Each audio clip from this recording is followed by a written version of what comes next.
आप देख रहे हैं अमेज नाउ। नमस्कार, सत्य घटना के नए अंक के साथ मैं सुगंधा। शुरुआत करते हैं आज की मुख्य घटनाओं से।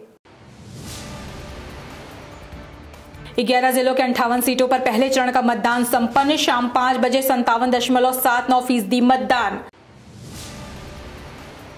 गोरखपुर जनपद में चल रहे नामांकन प्रक्रिया के 6वें दिन 39 प्रत्याशियों ने किया नामांकन। अब तक कुल 309 पर्चे खरीदे गए। निर्वाचन आयोग ने निर्दलीय प्रत्याशियों के लिए प्री सिंबल आवंटन का दिया आदेश। गोरखपुर के झंगहा में दो पक्षों के बीच हुए विवाद में एक की मौत। गोरखपुर देवरिया राजमार्ग जाम। और सिद्धार्थनगर जनपद में बेसिक शिक्षा मंत्री सहित कई दिग्गजों ने किया नामांकन। अब खबरें विस्तार। गोरखपुर जनपद में चल रहे नामांकन प्रक्रिया के 6वें दिन आज सदर सीट से बीजेपी के पूर्व प्रदेश अध्यक्ष स्वर्गीय उपेंद्र दत्त शुक्ल की पत्नी एवं सपा प्रत्याशी सुभावती शुक्ला सहित 39 प्रत्याशियों ने अपना नामांकन पत्र दाखिल किया। नामांकन दाखिल करने वालों में मुख्य रूप से गोरखपुर ग्रामीण विधानसभा सीट से बीजेपी के निवर्तमान विधायक विपिन सिंह, बीएसपी से दारा सिंह निषाद, कंपियरगंज से कांग्रेस के सुरेंद्र कुमार, सैजनवा सीट से बीएसपी प्रत्याशी बाहुबली सुधीर सिंह, सपा से यशपाल रावत और चिल्लूपार विधानसभा सीट से सपा प्रत्याशी विनय शंकर तिवारी एवं कांग्रेस से सोनिया शुक्ला शामिल रहीं। इस मौके पर बीजेपी के ग्रामीण विधायक एवं प्रत्याशी विपिन सिंह ने जहां 350 सीट लाने का दावा किया, तो वहीं ग्रामीण सीट से बसपा प्रत्याशी दारा सिंह चौहान ने सपा और भाजपा के उम्मीदवारों पर निशाना साधते हुए कहा कि दोनों ने सिर्फ जनता को छलने का काम किया है। साइन कर लीजिए, चलते भैया आने के बाद सपा ने बताना है। माता जी ये बताइए, आप गोरखपुर की हैं और जा रहे हैं, जनता हमारे साथ है। क्या वजह रही आपको भाजपा छोड़कर सपा के साथ आना पड़ा? और मेरे पति का अपमान हुआ, मेरे परिवार को कोई देखने नहीं, 20 महीना गुजर गया, कोई नहीं, मुख्यमंत्री योगी आदित्यनाथ कोई नहीं आया। तमाम कारण हैं। हमारे क्षेत्र में जनप्रतिनिधियों द्वारा उपेक्षा की जा रही है। जो पिछले 5 वर्षों में हमारी विधायक रही हैं, उन्होंने भी उपेक्षा करने का ही काम किया है, क्योंकि वो लोग बाहरी हैं, बाहर से आए हैं, वहाँ के लोगों से कोई लगाव नहीं है, उस धरती से कोई लगाव नहीं है। और उस धरती के लिए हमारे पूर्वज ने 200 साल पहले कुर्बानी दी है, फांसी के फंदे पे चढ़े हैं। 40 वर्ष हमारे बड़े भाई स्वर्गीय विनय कुमार सिंह बिन्नू ने उस धरती के लोगों की, उस धरती की सेवा की है। निर्वाचन आयोग द्वारा निर्दल प्रत्याशियों के लिए प्री सिंबल आवंटन का आदेश जारी कर दिया गया है, जिसे प्रत्याशी अपने अपने जनपद के जिला निर्वाचन अधिकारी और उप जिला निर्वाचन अधिकारी से संपर्क कर प्राप्त कर सकते हैं। जानकारी देते हुए गोरखपुर जनपद के एडीएम फाइनेंस राजेश सिंह ने बताया कि निर्वाचन आयोग ने प्री सिंबल अपनी वेबसाइट पर अपलोड कर दिया है। जनपद का कोई भी निर्दलीय प्रत्याशी उनसे संपर्क कर या व्हाट्सएप के जरिए उनसे प्राप्त कर सकता है। कुमार सिंह, डिप्टी डीओ गोरखपुर हूँ। पिछले 1-2 दिनों में कुछ निर्दल जो संभावित प्रत्याशी थे, उन्होंने मुझसे जानकारी प्राप्त करनी चाहिए कि साहब हम फ्री सिंबल्स कहाँ से जान सकेंगे, और उनको 3 सिंबल का प्रेफरेंस अपने फॉर्म में भरना होता है।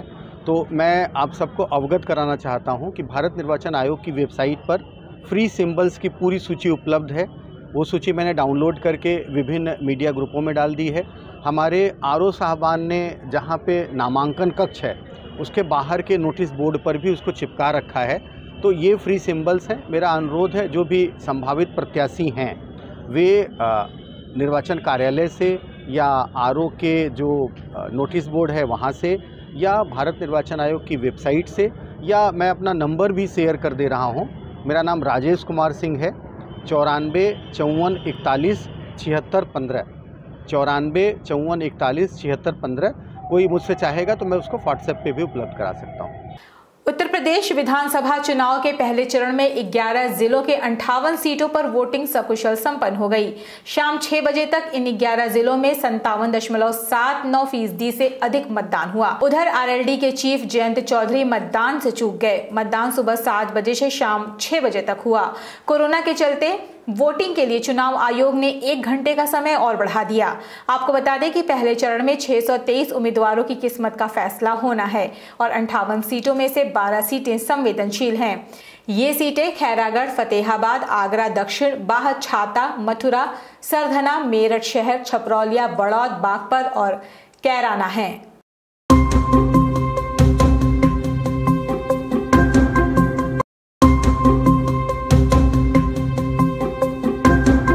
प्रदेश विधानसभा सामान्य निर्वाचन 22 के प्रथम चरण के 58 विधानसभा क्षेत्रों में जो 11 जिलों में हैं, सायं 5 बजे तक 57.79% मतदान रिपोर्ट हुआ है। इसमें सावली में 61.78, मुजफ्फरनगर में 62.14, मेरठ में 58.52, बागपत में 61.35, गाजियाबाद में 54.77, हापुड़ में 60.5, गौतम बुद्ध नगर में 54.77, बुलंदशहर में 60.5, अलीगढ़ में 57.25, मथुरा में 58.51, आगरा में 56.61% मतदान का रिपोर्ट। गोरखपुर जनपद के झंगहा थाना क्षेत्र स्थित मोतीराम अड्डा के इमली चौराहे पर दो पक्षों में विवाद के बाद हुए लाठीचार्ज में मनोज नाम के एक युवक की मौत हो गई, जिसके बाद नाराज परिजनों एवं ग्रामीणों ने शव को गोरखपुर देवरिया मार्ग पर रखकर जाम लगा दिया। घटना की जानकारी मिलते ही झंगहा थाना क्षेत्र के साथ मौके पर भारी संख्या में पुलिस बल ने लोगों को समझा बुझाकर किसी तरह जाम को खत्म कराया। इस संबंध में एसपी नॉर्थ मनोज कुमार अवस्थी ने बताया कि घटना में शामिल एक युवक को गिरफ्तार कर लिया गया है, दूसरे को भी शीघ्र गिरफ्तार कर लिया जाएगा।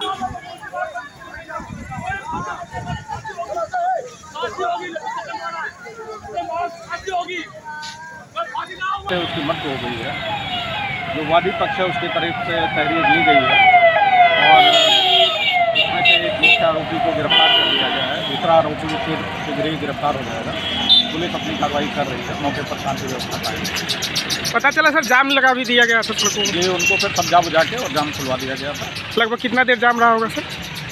अब 10-15 मिनट लग रहा होगा। 2022 विधानसभा चुनाव के लिए बीजेपी ने अपना संकल्प पत्र जारी कर दिया है, जिसको लेकर बीजेपी कार्यकर्ताओं में खासा उत्साह है। गोरखपुर में बीजेपी के जिला अध्यक्ष युधिष्ठिर सिंह ने संकल्प पत्र के बारे में बताया कि बीजेपी ने जो कहा है वो करके दिखाएंगे। आगे भी बीजेपी समग्र विकास के लिए तैयार है। इसके साथ ही उन्होंने ये भी दावा किया है कि इस बार बीजेपी 350 सीटों पर परचम लहराएगी। इस संकल्प को पूरा करते हुए गुंडागर्दी, दंगा, भ्रष्टाचार, भूमाफियाओं पर अंकुश, महिलाओं से छेड़छाड़ करने वाले तथ्यों से कठोरता से निपटा गया। तो वहीं इस बार भी ऐसे समाज विरोधी अपराधियों पर सख्ती से कार्रवाई करने का संकल्प लिया गया। गांव के सर्वांगीण विकास के लिए, किसानों के कल्याण के लिए, महिलाओं, नौजवानों, मजदूरों, वंचितों के उत्थान के लिए कई कल्याणकारी संकल्प लिए गए। विधानसभा चुनाव में युवा मतदाता अधिक से अधिक मतदान करें, इसके लिए अखिल भारतीय विद्यार्थी परिषद द्वारा एक जन जागरूकता कार्यक्रम चलाया जा रहा है। इसी क्रम में आज गोरखपुर जनपद के दिग्विजयनाथ पीजी कॉलेज में एवीबीपी के राष्ट्रीय महामंत्री निधि त्रिपाठी द्वारा छात्राओं से संवाद कर उनको अच्छी सरकार चुनने के लिए जागरूक किया गया। इस मौके पर राष्ट्रीय महामंत्री निधि त्रिपाठी ने कहा कि विधानसभा चुनाव में युवाओं की भूमिका महत्वपूर्ण होगी। हमें ऐसी सरकार चुननी होगी जो विकास, सुरक्षा और रोजगार दे सके।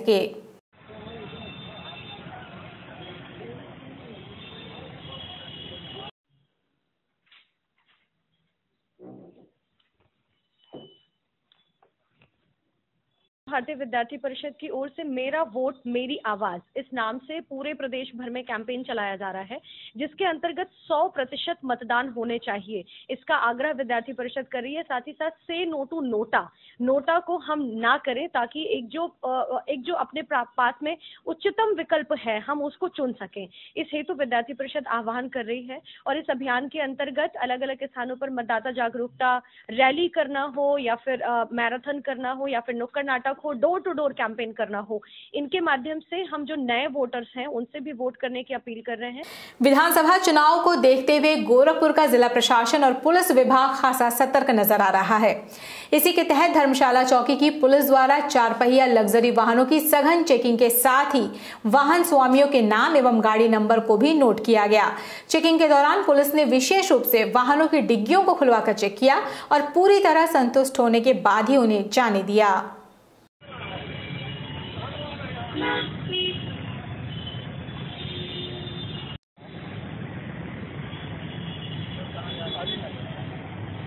समय हो चला छोटे से ब्रेक का, शेष खबरें ब्रेक के बाद।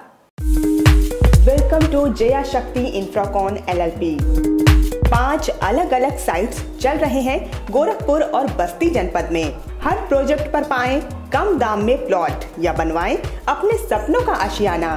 Ayush golf city, Sunauli road, Gorakhpur. Ayush residency, Katjaha, Gorakhpur. Ayush smart city, Sonbarsa, Gorakhpur. Ayush global city, Madapar, Gorakhpur. Ayush green city, Parsa Jafar, Basti. हर प्लॉट की रजिस्ट्री पर मिलेगा सोने का एक सिक्का। नमस्कार, हम जया शक्ति इंफ्राकॉन से। हमारा प्रयास है कि हर आय वर्ग को आवास उपलब्ध कराया जाए। आयुष सिटी का सपना, सबके पास हो घर अपना। ब्रेक के बाद आपका स्वागत है। चलते हैं शेष खबरों की ओर। आजमगढ़ जिले में 2022 विधानसभा चुनाव के मद्देनजर आज से नामांकन शुरू हो गया। नामांकन के पहले दिन जिले के अतरौलिया सीट पर गठबंधन प्रत्याशी प्रशांत सिंह ने अपना नामांकन दाखिल किया। नामांकन कार्यक्रम में हिस्सा लेने पहुंचे निषाद पार्टी के राष्ट्रीय अध्यक्ष संजय निषाद ने दावा किया कि 2022 के विधानसभा चुनाव में भाजपा एक बार फिर से सरकार बनाने जा रही है, क्योंकि देश व प्रदेश की जनता को पूर्व की सरकारों ने ठगने का काम किया है। आज सभी को सरकारी योजनाओं का लाभ मिल रहा है। यही कारण है कि प्रदेश की जनता योगी मोदी का नाम रट रही है। ठीक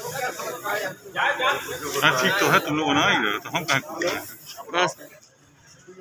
लेकिन बहुत ज्यादा मत भेज देना वीडियो। नहीं सर, इस लोकतंत्र की स्थापना का और पुनरुद्धार का, गरीबों का जो हक मारा गया था 70 साल से, उनके कपड़े, मकान, रोजी रोटी, शिक्षा, स्वास्थ्य, रोजगार छीना गया था पिछली सरकारों के द्वारा। ये पुनः उस सरकार को बनाकर हम लोग उसे साबित करना चाहते हैं 2022 की सरकार बनाने की। और आजमगढ़ में जो हमारी 10 सीटें हैं, 10 को जीतने के लिए डॉक्टर संजय आए हैं। बलिया जनपद के रसड़ा विधानसभा सीट से बसपा विधायक और विधानमंडल दल के नेता उमाशंकर सिंह ने आज अपना नामांकन पत्र दाखिल किया। नामांकन दाखिल करने के बाद मीडिया से बात करते हुए बसपा प्रत्याशी उमाशंकर सिंह ने कहा कि बीजेपी के साथ बसपा का 50 सीटों पर सौदा की खबर बनाकर चलाने वाले के खिलाफ जहां जांच कर कार्रवाई करेंगे। इसके साथ ही उन्होंने पश्चिमी यूपी में पहले चरण में हुए मतदान पर कहा कि पश्चिम से लहर पूरब की तरफ आ रही है और 2022 में मायावती ही मुख्यमंत्री बनेंगी। भैया एक मिनट रुकिए, एक मिनट। अगर ऐसा आरोप आ रहा है तो अभी हम लोग इस पे जो है इसकी गहनता से जांच करा के हम लोग तो ऐसे लोगों के खिलाफ जो अगर इस तरह का न्यूज़ बना करके चलाया है उसके खिलाफ कार्रवाई के लिए हम लोग भी जा रहे हैं। और मैं तो दावे के साथ कहता हूं कि आप बलिया में बताइए, अगर पूरे प्रदेश में बताइए कि कौन सीट। हम तो कह रहे हैं कि भाई मिलने का काम तो सपा और भाजपा करती है, दोनों पार्टियां एक दूसरे के पूरक हैं। अगर सपा ना हो तो भाजपा नहीं, भाजपा ना हो तो सपा नहीं। एक हिंदू को लेकर चलती है, एक मुस्लिम करके दोनों को आपस में डराती है, लड़ाती है, तो इसलिए ऐसा नहीं है। सिद्धार्थनगर जनपद में नामांकन के 7वें दिन कुल 8 प्रत्याशियों ने अपना पर्चा भरा, जिसमें भाजपा के बेसिक शिक्षा मंत्री एवं इटवा विधायक सतीश द्विवेदी के साथ समाजवादी पार्टी के दिग्गज नेता व पूर्व विधानसभा अध्यक्ष माता प्रसाद पांडे ने नामांकन किया। इसके अलावा भाजपा के कपिलवस्तु विधानसभा से विधायक श्यामधनी राही और डुमरियागंज विधानसभा से भाजपा के ही विधायक राघवेंद्र सिंह और बसपा प्रत्याशी कन्हैया कनौजिया ने भी पर्चा भरा। नामांकन के दौरान प्रशासन पूरी तरह से चौकस रहा। पूरा कलेक्ट्रेट परिसर पूरी तरह पुलिस छावनी में तब्दील रहा। इस मौके पर इटवा विधानसभा से सपा प्रत्याशी पूर्व विधानसभा अध्यक्ष माता प्रसाद पांडे ने मीडिया से बात करते हुए कहा कि विकास ही चुनावी मुद्दा है। साथ ही भाजपा पर आरोप लगाते हुए कहा कि भाजपा सरकार ने कोई विकास नहीं किया है, यूपी की जनता इसका जवाब देगी। नामांकन कर चुके भाजपा प्रत्याशी इटवा विधानसभा से और बेसिक शिक्षा मंत्री सतीश द्विवेदी ने दावा किया कि उनका चुनावी मुद्दा विकास होगा। चुनाव जीतने के बाद अपने क्षेत्र में विकास की गंगा बहा देंगे। इस मौके पर भाजपा प्रत्याशी कपिलवस्तु विधानसभा से और विधायक श्यामधनी राही ने कहा कि हिंदुत्व और विकास मेरा संकल्प है। विकास और हिंदुत्व के तहत हम पिछली बार भी चुनाव लड़े थे और पुनः इस बार भी लड़ रहे हैं। लोगों का सरकार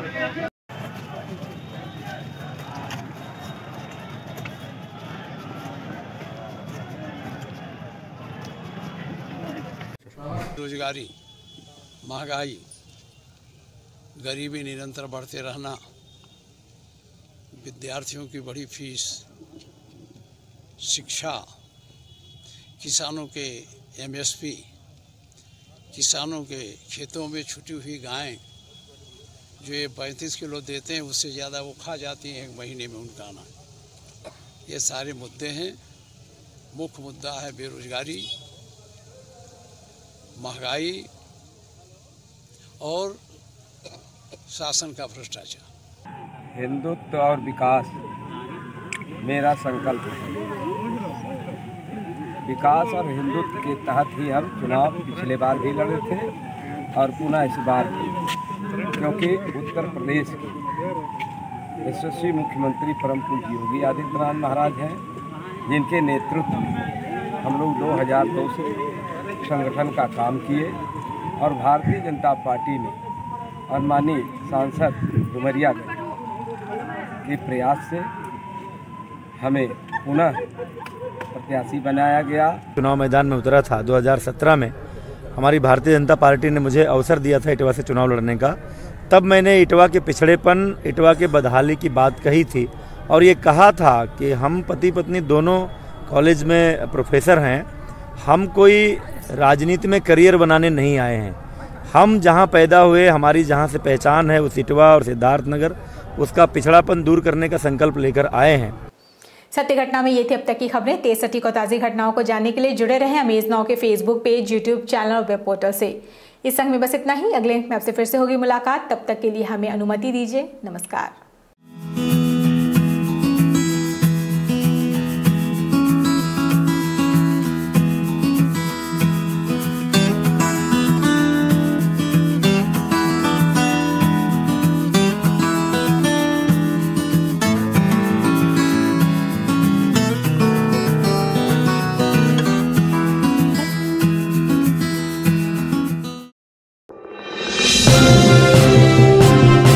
आप देख रहे हैं अमेज नाउ।